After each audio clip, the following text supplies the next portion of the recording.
Olá, aluna, olá, aluno. Bem-vindo a mais uma aula de física. Hoje nós iremos falar sobre Ptolomeu e o geocentrismo.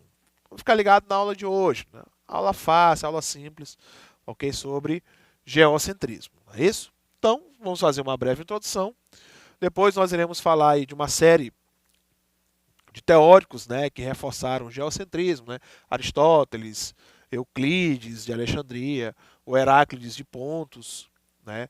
O Erastótenes, né, de Cirênia, o Hiparco de Niceia e finalizamos aí com o Cláudio Ptolomeus. Tá, ok?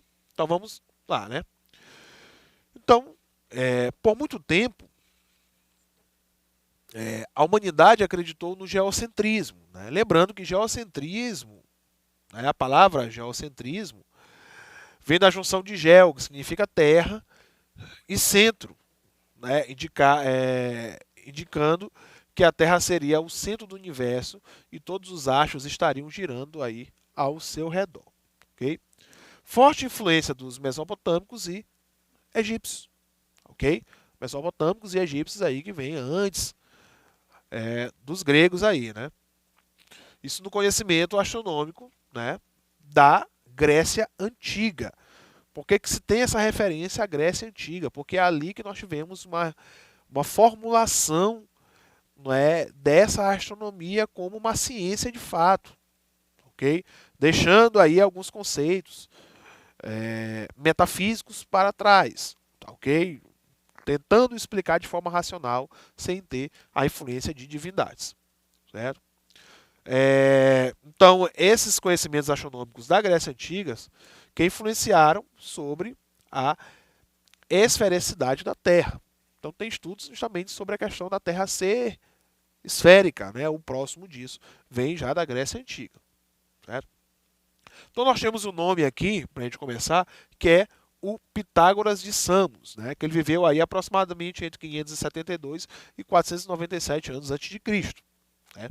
Acreditava-se, né? Ele acreditava, né, na esfericidade da Terra, da Lua e de outros corpos celestes. Então, ele acreditava ali que já esses corpos eles eram esféricos. Né? Achava que os planetas, o Sol e a Lua eram transportados por esferas separadas, né, da que carregava as estrelas. Foi o primeiro a chamar o céu de cosmos. Lembrando que há uma diferença ali entre cosmos e universo. Né? O universo é apenas aquela desordem, né, quanto aos astros. E aqui o cosmos, eles utilizam a palavra cosmos justamente para dar essa organização.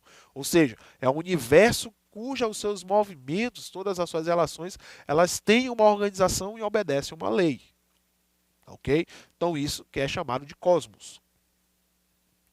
Então, esse Pitágoras aqui é aquele mesmo lá do Teorema de Pitágoras. Tá certo? Então ele dá ali já essa questão, uma mecânica, né, uma mecanicidade quanto às relações desses astros, ok?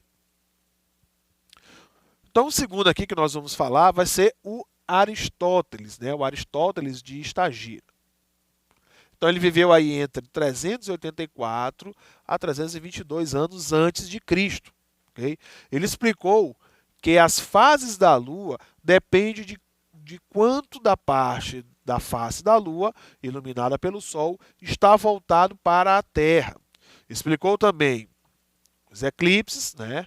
Um eclipse do Sol ocorre quando a Lua passa entre a Terra e o Sol, e o eclipse da Lua quando a Lua entra na sombra da Terra. Né? Então ele conseguiu explicar, já naquela época, esses conceitos sobre esses fenômenos astronômicos que acontecem, né? E conseguiu explicar com maestria.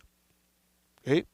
Aristóteles argumentou a favor da esfericidade da Terra, já que a sombra da Terra na Lua, durante um eclipse lunar, é sempre arredondada.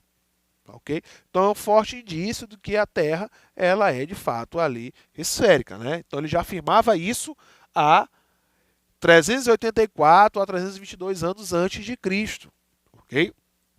Afirmava que o universo é esférico e finito. O universo todo é uma esfera e finito, não infinito como acredita-se aí, tá certo?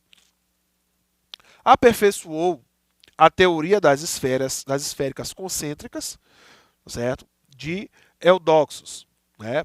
Eudoxos de Sínidos, né? Propondo em seu livro, né?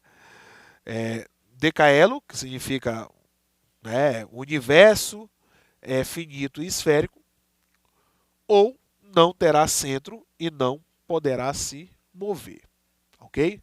Então ele acreditava o seguinte, que o universo ele é composto por esféricas concêntricas, né? Esferas menores, aí depois esferas maiores e por aí vai, justamente para manter essa mecânica, né? Então Aristóteles ele basicamente pega ali, basicamente o que o Pitágoras fez, ele começa a aperfeiçoar isso. Aí vem o Euclides, né? Euclides de Alexandria. O Euclides de Alexandria ele viveu aí basicamente entre 330 anos antes de Cristo e a gente não sabe ali basicamente até quando ele viveu, né? Então descreve em seu livro A Doutrina da Esfera, certo? O horizonte, os polos, os zênites, as verticais, certo? Grandes círculos passando pelo zênite, os círculos de declinação passando pelos polos e cruzando o equador, certo? Em ângulo reto, o meridiano passando pelo zênite e pelos polos. Então ele já traça ali, não é? Naquela época, basicamente um estudo aí dessa astrometria, não é isso? Já consegue fazer essas medições, levando em consideração essas observações, tá ok? O Heráclito de Pontos. Heráclides, desculpa, o Heráclides de Pontos, né? Aí no ano, viveu entre o ano de 388 a 315 a.C., propôs que a Terra gira, né, diariamente sobre seu próprio eixo e que Vênus e Mercúrio orbitam o Sol, né? E a existência de epiciclos, né? Epiciclos é o movimento ali de um planeta ou de um astro em torno de um ponto ali que é um ponto qualquer, ok? O Aristóteles de Cirene, né? Viveu ali basicamente entre 276 a 194 a.C., certo? Bibliotecário e diretor da Biblioteca de Alexandria, né? Isso em 240 a.C., a 194 a.C., que foi quando ele morreu, né? Foi o primeiro a calcular o diâmetro da Terra.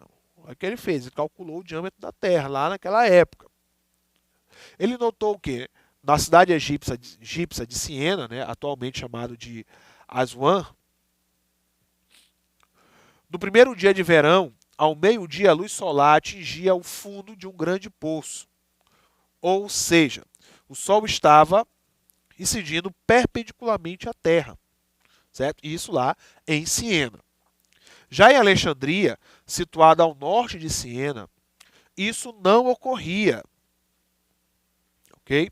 Medindo o tamanho da sombra de um bastão na vertical, Erastótenes observou que em Alexandria, no mesmo dia e hora, o Sol estava a aproximadamente 7 graus mais ao sul. Certo? A distância entre Alexandria e Siena era conhecida como de 5.000 estádios. Ok? Então, com base em observações, Erastótenes sabia que em Siene, né, que em Siena, com a S, num certo dia do ano, o Sol ficava a pino, ou seja, ficava no zênite, ficava acima, não é, aí com 90 graus da superfície da Terra, né, ao meio-dia, como nós vemos aqui. E que no mesmo dia, em Alexandria, certo, que estava aí a 800 mil metros de Siena, o Sol ficava a 7 graus, né, ao sul, né, mais ao sul. Né? Logo, temos a seguinte regra de 3. Então, ele utilizou o seguinte cálculo, vê como é simples. Ó. 2 vezes π vezes o raio da Terra, né, que é o RT que ele chamou, é o comprimento do círculo, certo? Né? O círculo é 2πr, né, 2π raio. Então, logo o raio da Terra será. Né? Então, pegando ali a distância de Siena até Alexandria, né, multiplicando pelo ângulo central, que é 360, dividido por 2π vezes os 7 graus. Colocou lá os 7 graus. Né? Então, chegou a o tamanho de 6.548.000 metros. Né? Então, esse ali seria basicamente o raio da Terra, né? Ou 6.548 quilômetros. Ok? Então, esse valor, certo, que ele encontrou não é exato, logicamente, né?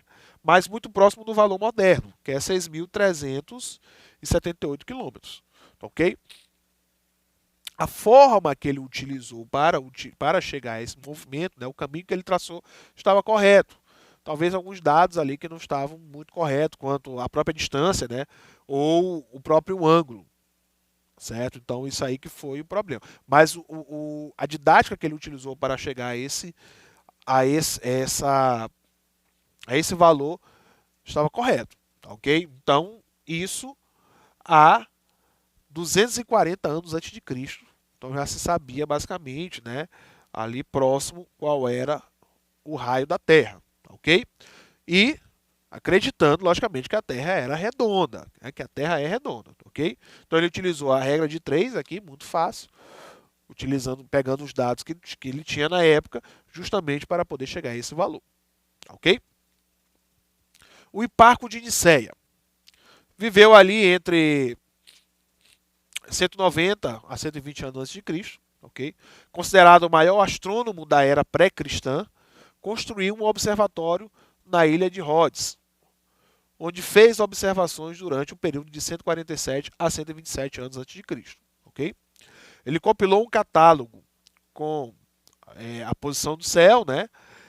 E a magnitude de 850 estrelas, né? A magnitude que vai especificar o brilho de cada estrela, tá certo? Então era dividida em 6 categorias.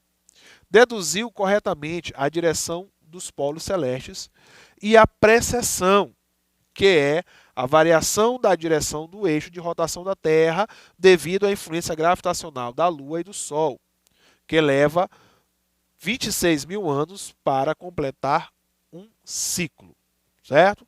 Então a Terra ela tem um movimento de rotação, de translação e também tem a precessão. A precessão ela é muito mais lenta, ó, é 26 mil anos para completar um ciclo da precessão. Deduziu o valor correto de 8/3 para a razão entre o tamanho da sombra da Terra e o tamanho da Lua. E também que a Lua estava a 59 vezes o raio da Terra de distância, certo? O valor correto é 60, ele chegou a 59, muito próximo, considerando a época e a tecnologia que não tinha. Né?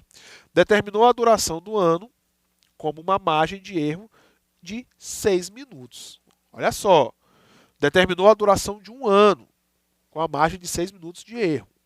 Ok? Então, para o que se tinha na época, muito pouco. Certo? E nós chegamos aqui à figura do Ptolomeu, né, que entra de fato ali na parte do geocentrismo. Né? Então, Ptolomeu viveu aí de 85 a 165 depois de Cristo, certo? O nome dele era Cláudios Ptolemaios, ok? Ou Cláudios Ptolomeus, né, como nós chamamos hoje em dia. Foi o último astrônomo importante da antiguidade, certo? Ele era grego-egípcio, com cidadania romana, e vivia em Alexandria, uma província romana no Egito. Ele compilou uma série de 13 volumes sobre astronomia, conhecida como Almagestos, que é a maior fonte de conhecimento sobre a astronomia na Grécia. Então, Ptolomeu ele tem uma importância muito grande para os estudos astronômicos, justamente porque ele vai trazer, né, esses conhecimentos da astronomia grega lá nas suas obras. Né? Bom, Então, a contribuição mais importante de Ptolomeu foi uma representação geométrica do sistema solar, certo? A geocêntrica, com círculos e epiciclos em tabelas de dados que permitiam calcular, né, ou predizer o movimento dos planetas com considerável precisão. Modelo que foi usado até o Renascimento no século XVI. Olha só, ele vem lá do século I, né, viveu de 65 anos antes de Cristo até 100 e alguma coisa, né, até 85 a 165. Então, essa teoria ela só começou a ser rechaçada, só foi rechaçada de fato, lá no século XVI, né, lá com o Renascimento. Okay? Então, a reprodução de parte do Almagesto, que é a obra dele, né, escrito entre 127 e 151 anos depois de Cristo, okay? O termo Almagesto é uma corruptela do árabe, né, al-Magish, né, que em grego o livro era intitulado Mathematic Syntaxis, né, ou compilação matemática, ou Megali Syntaxis, né, que é o grande tratado, ok? Então isso aqui é uma ilustração do Almagestos, ok? Dessa importante obra do Ptolomeu, ok?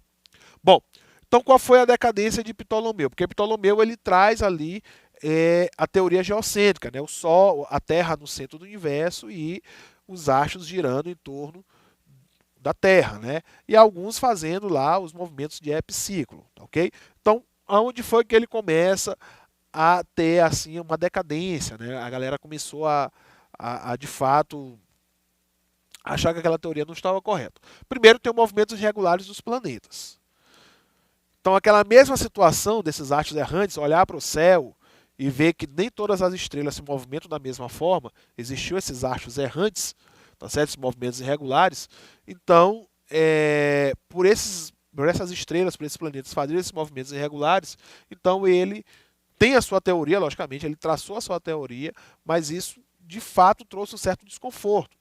Então, ora os planetas, eles se movimentam na mesma direção, né, do Sol e Lua, faz aquele movimento circular, que nós chamamos de movimento direto, ora se move na direção oposta, movimento retrógrado, tá ok? Então esse é o movimento ali aleatório, irregular desses planetas. Aleatório não, irregular. Então a figura aqui, ó, ele vai mostrar o movimento aparente de Marte, certo? Deixa exemplo entre 20 de 12 de 2009 a 6 de 3 de 2010. Marte executa o movimento retrógrado. Então, o que acontece? Marte ele está vindo, né? Ele faz ali um movimento, né? Ele vem, faz um movimento de laço, né? Como se fosse um laço. Então ele passa, ele retorna e depois continua. Então esse movimento retrógrado aqui de Marte é o que está sendo, não é, mostrado, que aconteceu do dia 20 de 12 de 2009 a 6 de 3 de 2010. Ele faz esse movimento, né, retrógrado, ele retorna e depois continua. Ok? Então o modelo geocêntrico de Ptolomeu, certo? O movimento retrógrado é explicado com um sistema de epiciclos, ou seja, Marte, naquela situação, ele gira, né, assim Ptolomeu explicou, ele gira em torno de um ponto. Então ele tem um ponto em que Marte está girando, ele faz esse movimento circular em torno do ponto, e esse conjunto, o ponto, que é o epiciclo, e Marte vão fazer um movimento ali em torno da Terra. Então nós temos basicamente essa configuração. Então Marte está se movendo e, mesmo ele se movendo em torno desse epiciclo, ele também se move em torno da Terra. E isso vai fazer esse movimento errante que nós estamos vendo aqui, ó, em verde. Tá, ok? Ele vai conseguir fazer esse movimento que nós visualizamos ali como se fosse aquele laço, movimento retrógrado. Tá, ok? Então Ptolomeu explicou o movimento dos planetas através de uma combinação de ciclos, né? Que no caso nós temos esse epiciclo, né? Então o planeta se move ao longo de um pequeno ciclo chamado epiciclo, cujo centro se move em um círculo maior chamado de deferente. Tá, ok? Então o epiciclo é o menor e o deferente é o maior. Então a Terra fica numa posição um pouco afastada do centro, né, do deferente. Portanto, o deferente é um círculo excêntrico em relação à Terra, para dar conta do movimento não uniforme dos planetas. Ptolomeu introduziu ainda o equante, que é um ponto ao lado do centro do deferente, oposto à posição da Terra, em relação ao qual o centro do epiciclo se move a uma taxa, né, uniforme. Ok? Então, o equante é o centro do círculo do movimento. Então, a Terra está ali próximo desse equante que vai fazer esse movimento. Tá certo? Então, com isso, nós finalizamos a nossa aula de hoje e até a próxima.